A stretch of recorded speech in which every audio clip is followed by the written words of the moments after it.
Hello friend, আমি কয়েকটা বোগেনভেলিয়ার ডাল কয়েক মাস আগে এনে লাগিয়েছিলাম। তো তার মধ্যে 3টা সাকসেস হয়েছে। তো তারই আজ তোমাদের সামনে আপডেট দেব।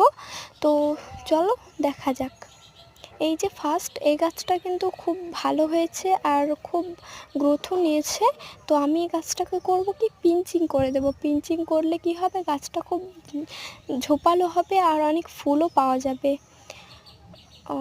সো গাছটা কিন্তু খুব সুন্দর হয়েছে। আর দেন এই গাছটা খুব একটা গ্রোথ নিয়েছে এমন না, বাট গাছটা বেঁচে গেছে, এটাই অনেক। তো এটাও পিঞ্চিং করে দেব যেন ঝোপালো হয় অনেকটা। গাছটা কিন্তু খুব সরু।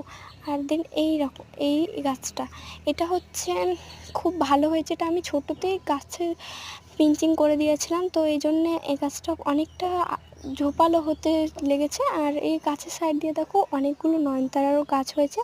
জানি না কেন এমনটা হয়েছে, আমি কোনো রকম বীজ ফেলিনি, তারপরও এর আশেপাশেও কোনো নয়নতারা গাছ রাখা নেই।